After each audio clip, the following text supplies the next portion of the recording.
मेरे को मखाना करना है जी। और उनके कहने का मकसद था मेरे भाई भी हैं जिनको हैंडीक्राफ्ट भी करना है और बहुत सारी आइटम एक्सपोर्ट करनी है। YouTube पे अधिकतर वो लोग हैं जो YouTube बनाना जानते हैं। गारमेंट्स हो सकते हैं, ज्वेलरी हो सकती है, क्या नहीं हो सकता है। पहले से ही डॉक्यूमेंट में लग जाते हैं, जैसे उनको लाइसेंस मिलेगा नहीं, जैसे आईसी कोड नंबर मिलेगा नहीं, मिलेगा तो फिर आगे बढ़ेंगे।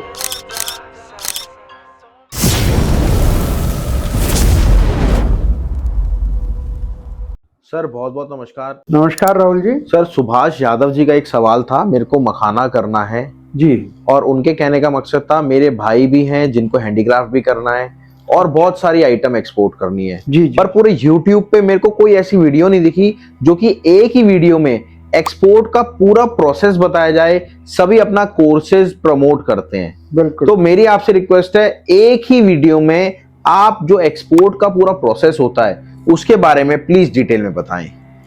राहुल जी देखिए, और हमने देखा ये प्रोग्राम जब आपने मुझे दिखाए, YouTube पे अधिकतर वो लोग हैं जो YouTube बनाना जानते हैं, वो खुद बिजनेस नहीं कर रहे हैं। तो ये एक बहुत बड़ा गैप है।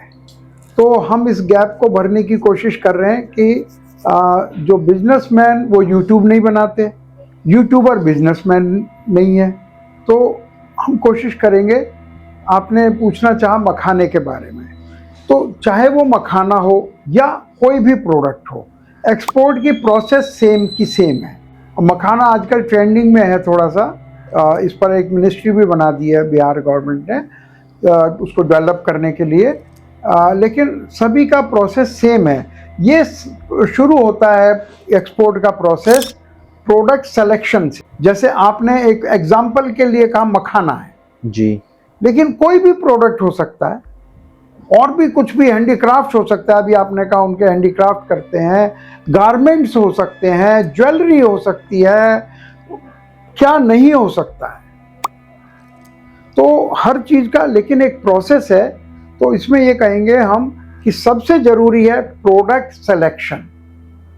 आपने किसी भी वजह से, चाहे मखाना ही है चाहे कोई एनीथिंग है, आपने अपने मन में बैठा लिया मुझे इसका काम करना है, उसमें भी हम हेल्प करते हैं। ऐसा नहीं आपने सोच लिया, हम उसमें बताएंगे कि क्या कमियां हैं, उसमें क्या खूबियां हैं उस प्रोडक्ट में। तो प्रोडक्ट सिलेक्शन के बाद नेक्स्ट स्टेप होता है कि किस मार्केट में या किस कंट्री में करना अच्छा रहेगा। तो मैं ये कहता हूँ प्रोडक्ट सिलेक्शन अगर आपने सही कर लिया तो समझ लीजिए 50% जंग आपने जीत ली, वॉर जीत ली आपने। और अगर कंट्री भी सही सेलेक्ट कर लिया तो 25% और जीत लिया। तो 75% काम केवल right country right product select करने से हो गया। और इसके बाद नंबर आता है कि आप डॉक्यूमेंट्स की तैयारी का, और बहुत मिनिमम डॉक्यूमेंट्स होते हैं, लेकिन लोग पहले से ही डॉक्यूमेंट में लग जाते हैं, जैसे उनको लाइसेंस मिलेगा नहीं, जैसे आईसी कोड नंबर मिलेगा नहीं, मिलेगा तो फिर आगे बढ़ेंगे। ये थोड़ा भारतवर्ष में हमारे लोगों के मन में एक घबराहट रहती है कि पता नहीं हमें ये लाइसेंस मिलेगा कि नहीं। और लाइसेंस लेने का मतलब ये है कि वो एक बहुत बड़े एक चक्कर में फंस जाते हैं, उसकी रिटर्न फाइल करनी है और बहुत सारी चीज़ें होती हैं, उसी में उलझे रह जाते हैं। तो मैं कहता हूँ यहाँ ये तीसरे नंबर पर इसको करें कि कंपनी और डॉक्यूमेंट्स बनाने की शुरुआत तीसरे नंबर पर करें। उसमें भी ये जितनी प्रोसेस है स्टार्टअप इंडिया सब में उनकी हेल्प करता है। इसके बाद आता है कि पर्टिकुलर मार्केट को टारगेट करना। आपने देश भी सेलेक्ट कर लिया, देश के अंदर भी तो बहुत बड़ा देश है, रशिया हिंदुस्तान से 17 गुना बड़ा है। कैसे, उसमें कौन सा मार्केट टारगेट करना है, इसमें स्टार्टअप। फिर वहां से इंक्वायरीज आनी शुरू होती है, उन इंक्वायरीज को कैसे हैंडल करना है, उनसे बातचीत करनी है, फिर हमने ऑर्डर लेना है उनसे अपनी कैपेसिटी और उनकी डिमांड के हिसाब से। छठा स्टेप है ऑर्डर्स लेना। सातवां स्टेप आएगा, अब आपको उनसे एडवांस पेमेंट लेना है। तो इसमें एडवांस पेमेंट भी मिलती है सर? देखिए, कोई भी एक्सपोर्ट का काम आप बिना एडवांस पेमेंट के कैसे करेंगे? या एडवांस पेमेंट हो या लेटर ऑफ क्रेडिट हो, जिसको एलसी बोलते हैं, दोनों में से एक चीज़ चाहिए या दोनों ही चीज़ें भी हो सकती हैं।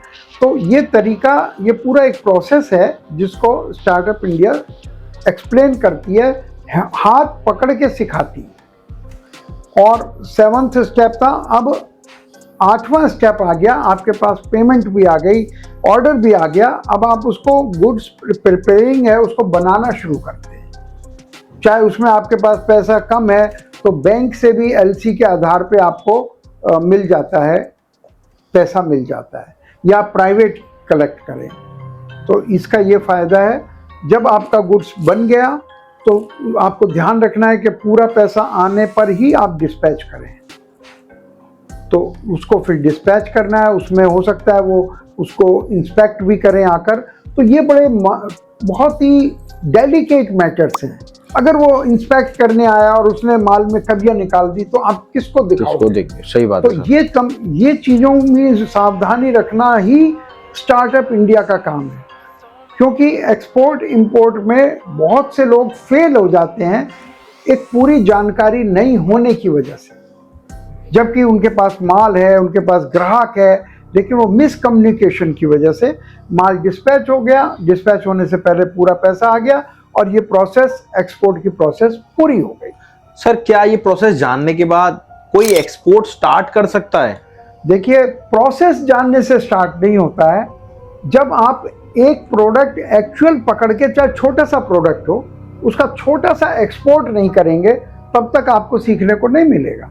आपको मालूम है कि स्टार्टअप इंडिया के लोगों को, हम लोगों को यूनिवर्सिटीज़ बुलाती हैं जहाँ 5-5 साल का कोर्स होता है।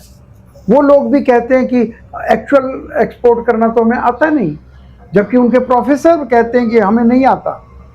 जब प्रोफेसर कह रहे नहीं आता तो स्टूडेंट को कैसे आएगा?